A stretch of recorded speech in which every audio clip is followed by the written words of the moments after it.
लड़की जो जो जो कुछ भी इसके साथ हुआ वो मैंने करा।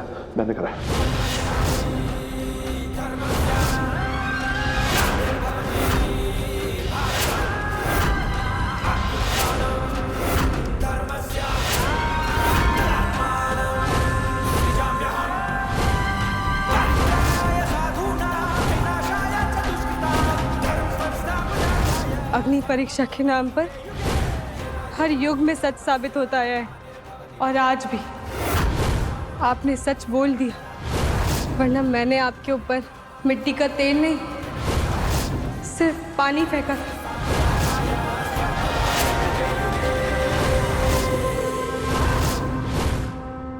बहुत नौटंकी होगी तेरी, मुझे मेरे ही परिवार की नजरों में गिरा दिया। चल ले तेरी में। भाई साहब छोड़िए उसे।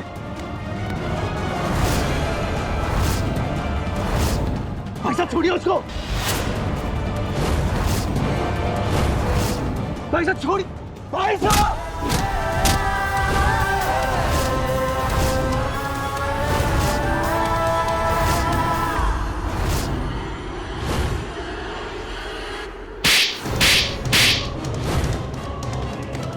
शर्म को नहीं तुझे?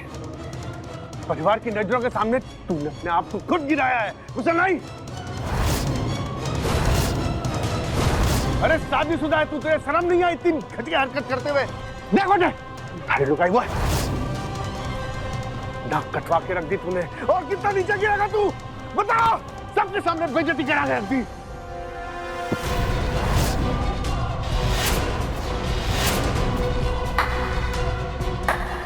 वाह, आज एक बाप बेटे पे हाथ उठा रहा है, एक भाई ने दूसरे भाई पर हाथ उठाया है, वो भी किस लिए? इस 2 कौड़ी की दहेज दासी के लिए। अरे ये दहेज में आया हुआ सामान है, सामान को इस्तेमाल करना चाहिए। अरे अगर मैंने इसको हाथ लगा लिया तो कौन सा आसमान टूट पड़ा? उस दिन जब ये दहेज दासी को कमरे में उठाकर लेकर गया था तो तब क्या हुआ था? तब सबके मुंह पर ताले लग गए थे।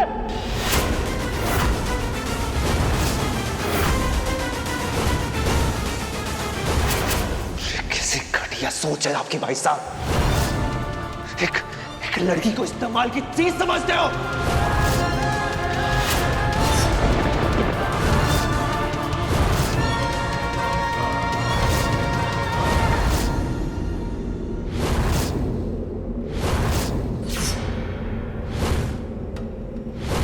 सारांश से ज्यादा गलती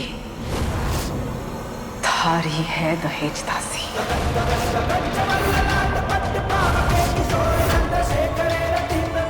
ये एक लड़की की खुद की जिम्मेदारी है कि वो अपनी इज्जत बचा कर रखे।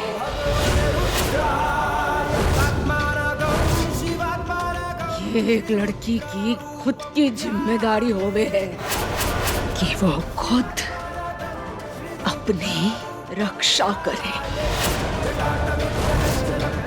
कहीं ना कहीं ढील थारी तरफ से ही हुई होगी।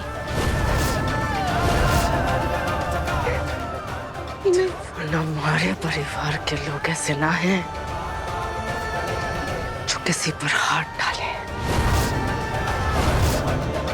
आशा, आप ये क्या बोल रही हैं? एक अपराधी को बचा के जिसके साथ अपराध हुआ है आप उसको अपराधी बता रही हैं? अरे अपने घर के बेटे को औरत की इज्जत करना सिखाने की बजाय आप इसे कह रही हैं कि अपना शरीर ढक के रखे। तो सही तो कह रही है भावसा। अरे बार बार मेरे सामने ओढ़नी गिरा देगी तो फिसल तो मैं जाऊंगा ही ना। हवेली में अकेले थे तो मैं तो फिसल गया ही ना, और उसमें मेरी कोई गलती नहीं है। गलती इस लड़की की है। गलत, बिल्कुल झूठ बोल रहे हैं हुकुम। हमारे पर इनकी गंदी नजर शुरू से ही थी। इन्होंने तो मुझे पैसे भी दिए थे और मैंने मना किया तो बस।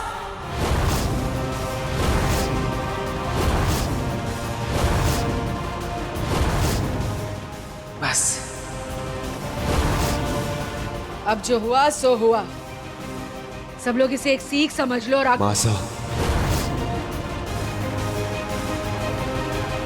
आपसे न्याय की, सच का साथ देने की उम्मीद करना ही बेकार था।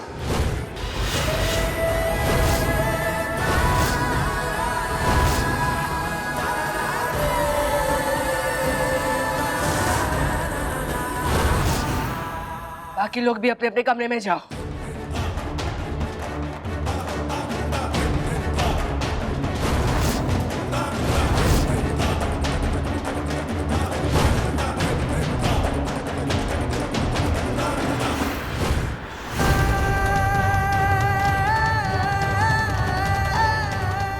नहीं, इतने बड़े कलंक के साथ अपने चरित्र, अपने स्वाभिमान पर लगे दाग के साथ मैं नहीं जी पाऊंगी।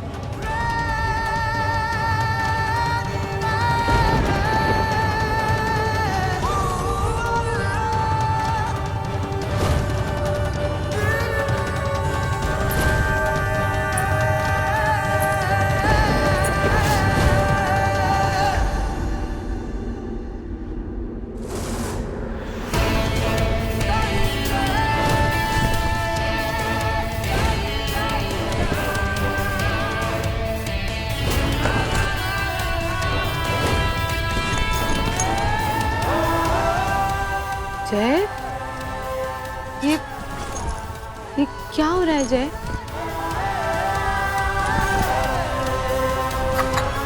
जय, कहाँ जा रहे हैं आपके? भाभी साहब, जिस घर में इंसानियत का ऐसा तमाशा बनाया जाता हो, जहाँ एक लड़की को इस्तेमाल की चीज समझा जाता हो, उसके साथ जानवरों जैसा सलूक किया जाता हो, वहां मैं एक सेकंड और नहीं रुक सकता। मैं दिल्ली जा रहा हूँ। ये घटिया रीत रिवाज, ये घटिया सोच, ये नहीं मुबारक। जय, आप मासा की बातों से ऐसे गुस्सा होकर घर छोड़ देंगे क्या? एक घर में किसकी सोच एक जैसी होती है? भाभी साहब, आप भी एक औरत है। आप खुद सोच के बताइए, क्या मासा ने जो डिसीजन लिया है वो सही है? चुनरी आपके साथ दहेज दासी बन के आई। आप अपने दिल पे हाथ रख के कह सकती हैं क्या कि उसने इस घर में भाई साहब या किसी भी आदमी को नजर उठा के देखा है?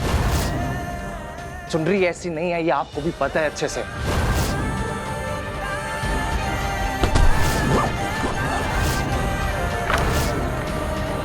जय बना, एक मिनट रुकिए। हाँ, मैं मानती हूँ कि ये निर्णय गलत है, लेकिन ये निर्णय मासा का है ना। मासा के फैसले के आगे किसी के भी जाने की हिम्मत है क्या? गुस्से में लिया गया कोई भी निर्णय कभी भी सही नहीं होता, और फिर आप इस तरह से चले जाएंगे तो आप यहाँ रहिए, शांति से सोचिए। भाभी साहब, मैं ना शांत नहीं हो पा रहा हूँ, नहीं हो पा रहा हूँ मैं शांत। मेरा जमीर मुझे ना चुप नहीं रहने दे रहा है। भाभी साहब, मुझे माफ कर दीजिएगा, मैं यहाँ और नहीं रुक सकता, जा रहा हूँ मैं। जय, जय, आप मेरी बात सुनिए। जय, हे माता रानी, ऐसा क्यों कर रही है? मैं क्या करूं? मासा,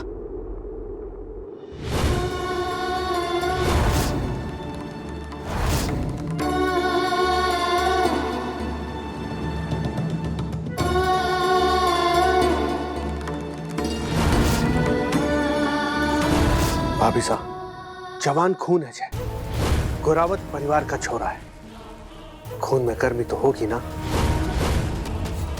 इस तरह से उसको नाराज करना ठीक को नहीं। तो क्या करें? उस दहेज दासी के लिए अपने बेटे को हाथ से जाने दे। वो कल की आई छोरी जिद बनते जा रही है हमारे बेटे की। और बच्चों की उचित चित पूरी की जावे है, अनुचित नहीं।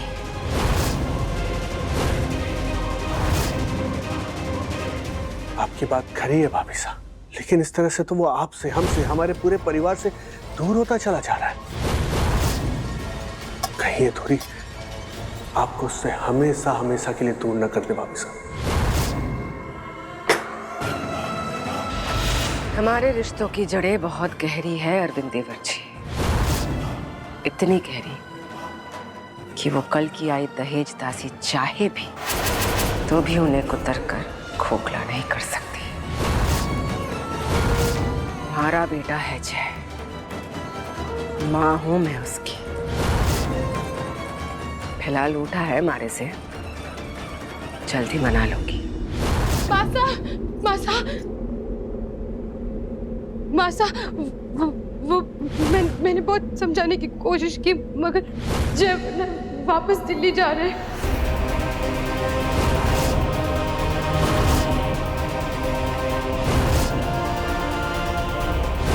जय, जय हमारी बात सुन, जय हमारी बात सुन,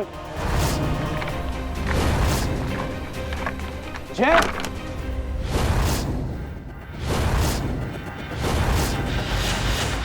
जय मासा का मतलब कौन ही जो तू समझ रहे हो है। जय हमारी बात मान, तू कहीं नहीं जा रहे हो। भाई साहब मेरा बैग छोड़ दीजिए, मुझे जाने दीजिए भाई साहब, मैं यहाँ और नहीं रुक सकता। जय हमारी बात मान। भाई साहब मैं नहीं रुक सकता यहाँ पे।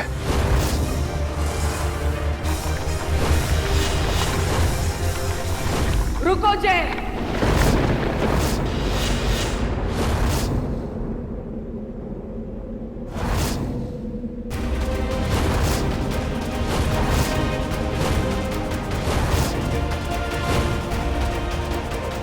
किससे पूछकर तुमने हवेली छोड़ने का फैसला लिया? अभी भी हम जिंदा हैं और हमने तुम्हें घर से बाहर जाने की आज्ञा नहीं दी है।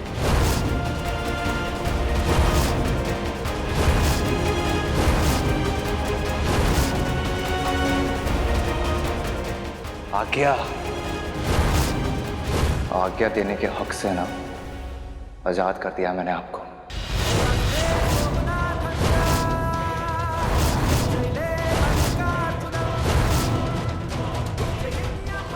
एक बात बताऊं मासा, जब तक मैं दिल्ली में पढ़ाई कर रहा था ना, आपके इस हवेली 50 गांवों की ये महापंचायत, इसकी रीत कुप्रथाओं से अनजान था। तब आप मेरे लिए मेरी भगवान हुआ करती थी। फिर मैं वापस आया आपके पास, और जैसे जैसे मैंने आपको जाना, आप मेरी नजरों में गिरती चली गई।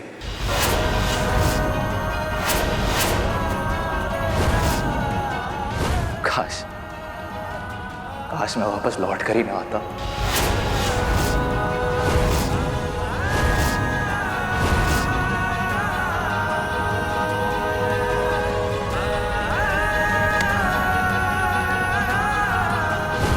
ये सब कुछ तो दहेज दासी के लिए बोल रहा है ना माने? अपनी मां से ज्यादा सम्मान करता है उस दहेज दासी का।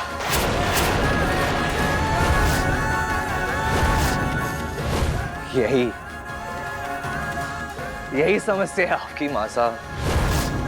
आप ना हर बात के पीछे वजह ढूंढने लगती है। मैं ना अपने भगवान को इस रूप में नहीं देख पा रहा हूं। कितना घमंड, कितना अहंकार है आपको अपने इस महापंचायत पर, यहाँ के घटिया रीत रिवाजों पर, जहां इंसानियत की बलि चढ़ाई जाती हो। लोग ये तमाशा देख तालियां पीटते हैं, और पता है उन्हीं तालियों के बीच जब मैं आपके दो हाथ देखता हूं ना, दम घुटता है मेरा। बर्दाश्त नहीं होता मुझसे। इसलिए चलता हूं मैं। सरपंच साहब,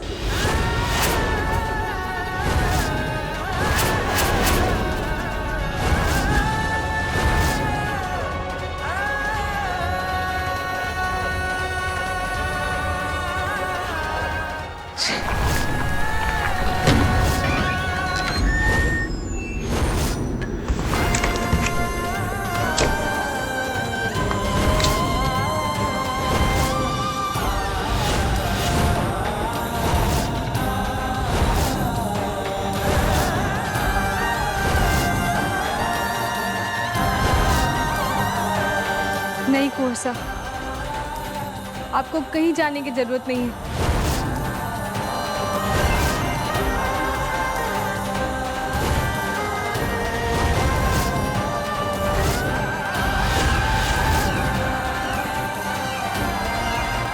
क्योंकि एक माँ के मोह में भले ही हुक्म ने बड़े कुंवर साहब को माफ कर दिया, पर 50 गांव की सरपंच होने के नाते हमारे साथ न्याय जरूर करेंगी।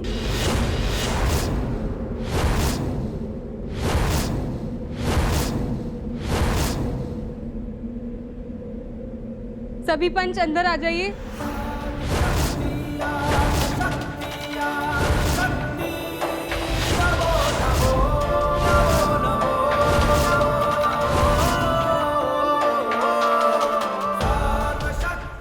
गड़ी खम्मा मार सरपंच साहब। खंबा गणी, आप लोग हुकुम, आज ये दहेज दासी आप सभी पंच परमेश्वर के सामने अपने लिए न्याय की गुहार लगाती है कि हमारे साथ अपराध हुआ है, हमारी इज्जत के साथ खिलवाड़ हुआ है और अपराधी इसी हेली के बड़े कुंवर साहब।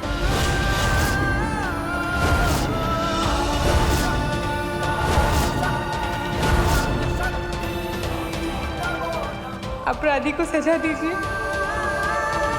हमारे साथ न्याय कीजिए।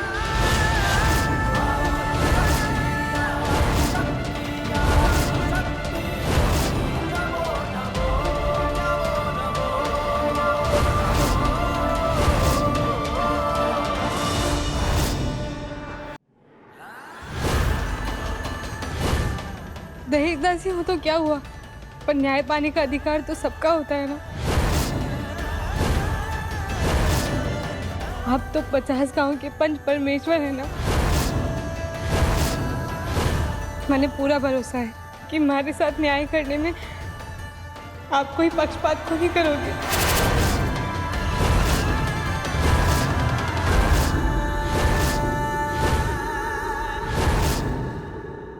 आप लोग इस दहेज दासी की बातों पे ज्यादा ध्यान न दें। छोटी सी गलतफहमी थी, इस छोरी ने कुछ ज्यादा ही बढ़ा दिया। इसकी ओर से मैं आप सभी से माफी चाहूं, जो इसने आप सभी को अट्ठे बुलाकर परेशान किया। पर क्या है ना, ये हमारे परिवार का मसला है, हम परिवार वाले मिलकर सुलझा लेंगे। माफ कीजिएगा मां सरपंच साहब, ये आपके परिवार की छोटी मोटी कहा सुनी वाली बात ना है। एक छोरी की इज्जत के साथ खिलवाड़ करने का गंभीर आरोप लगाया है, और आरोप आपके खानदान के बेटे के ऊपर लगा है। आपकी दहेज दासी ने भी आपसे न्याय की आस ना देखकर ही हमें यहाँ बुलाया होगा।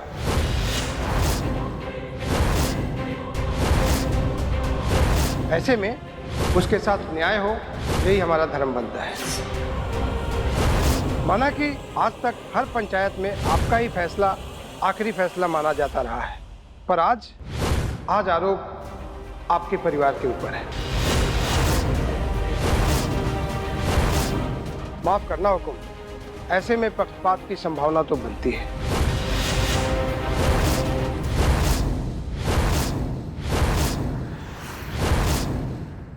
संतान से बढ़ के संतान, संतान से बढ़ के भगवान, और भगवान से बढ़ के सम्मान। और आज मारे उसी सम्मान पर उंगली उठाई है इस दहेज दासी ने। आज तक कभी हमारी हवेली की चौखट पर पुलिस ने भी पैर धरने की जुर्रत ना की। आज मारे ही खिलाफ इस दहेज दासी ने पंचों को बुलाया है। मारे खानदान के बेटे को कटघरे में खड़ा कर दिया इस छोरी ने, और उस पर एक घिनौना लांछन लगा रही है।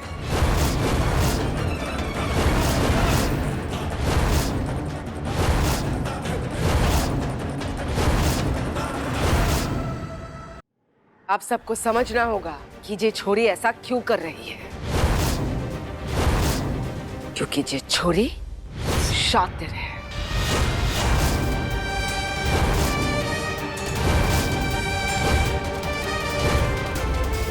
अच्छे से जाने हैं कि ये गौरावत खानदान की बात है, और ऐसे में मुंह बंद रखने के लिए अच्छे खासे नोटों की गड्डियों से मुंह भर दे रहे हैं।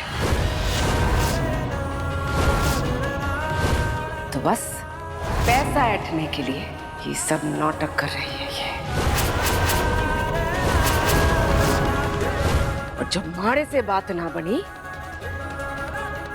तो आप सबको बुला लिया। मासा,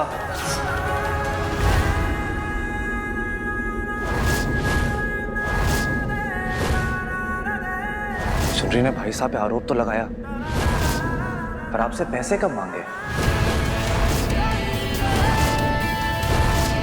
वो तो आपने इससे बोला कि जो हुआ वो भूल जाए, तब जाके चुनरी पंचों को लेके आई ताकि उसे न्याय मिल सके।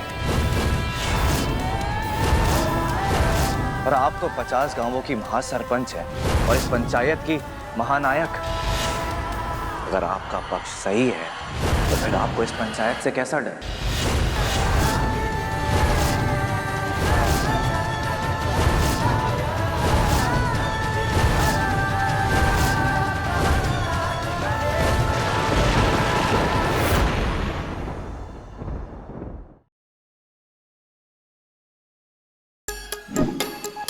Like, share, subscribe and click on the bell icon to never miss an update from Nazara.